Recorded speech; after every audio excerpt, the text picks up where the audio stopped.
Hello everyone, good morning. কেমন আছো সবাই? আশা করি সবাই অনেক ভালো আছো, সুস্থ আছো, আর আমরাও ভালো আছি।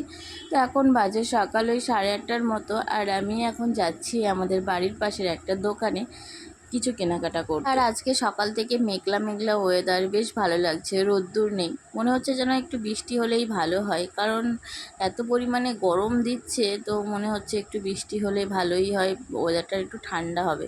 তো চলে এলাম তোমাদের সাথে কথা বলতে বলতে দোকানে, আর এখান থেকে আমি জিনিসপত্রগুলো নিয়ে নিলাম। ওই যে বললাম বাড়ির পাশের দোকান, খুব বেশি দূরে নয়। তো যাই হোক, জিনিসপত্রগুলো আমার নেওয়া হয়ে গেছে এই যে, আর এখন যাচ্ছি হচ্ছে বাড়িতে। তোমাদের সাথে কথা বলছিলাম এক্ষুনি যে মেঘলা মেঘলা ওয়েদার, তার মধ্যে আবার দেখো রোদ্দুর উঠে গেছে।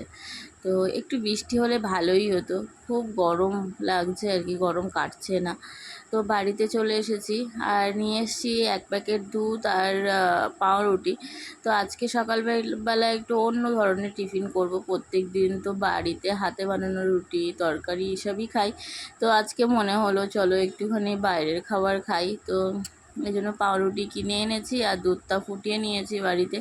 তো এটাই হচ্ছে আজকে আমার সকালের টিফিন। সত্যি কথা বলতে আমি একটানা সকাল থেকে তোমাদের ভিডিও দিতে পারি না, ভিডিও করতে পারি না আর কি, টাইম পাই না। যাই হোক, যতটুকু টাইম পাই তার মধ্যে কিছু করার চেষ্টা করি। তো এই ভিডিও করি, আমার ভালো লাগে, মন ভালো থাকে।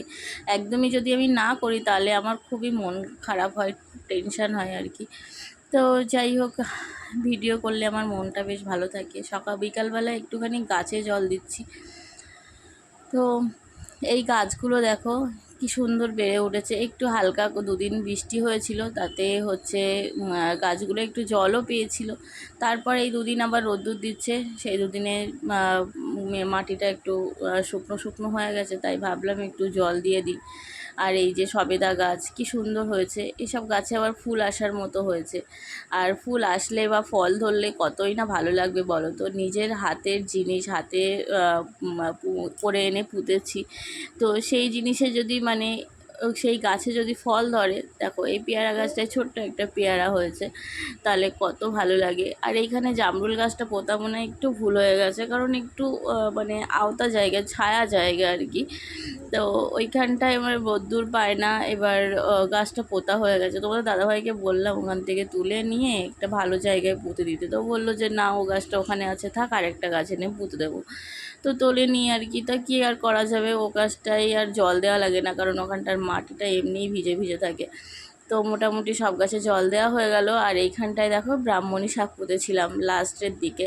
তো এই গাছগুলো কি সুন্দর হয়েছে, বেশ কয়েকদিন হয়েছে, 15-20 দিন মতো হয়েছে, তবু গাছগুলো কি সুন্দর হয়ে গেছে। আর চারিদিকে এই জঙ্গল ভর্তি হয়ে যাচ্ছে বৃষ্টির সময় তো। আর এই যে এই সজনে গাছটা দেখতে পাচ্ছ, এটা হচ্ছে আমার বাবা এসে লাগিয়ে দিয়ে গেছে। কি সুন্দর হয়েছে তাই না? খুব ভালো লাগছে সজনে গাছটা দেখে। আর বেশ ডালপালা গজিয়ে নতুন সতেজ হয়ে গেছে। আর বর্ষাকাল তো গাছেদের যৌবনকাল।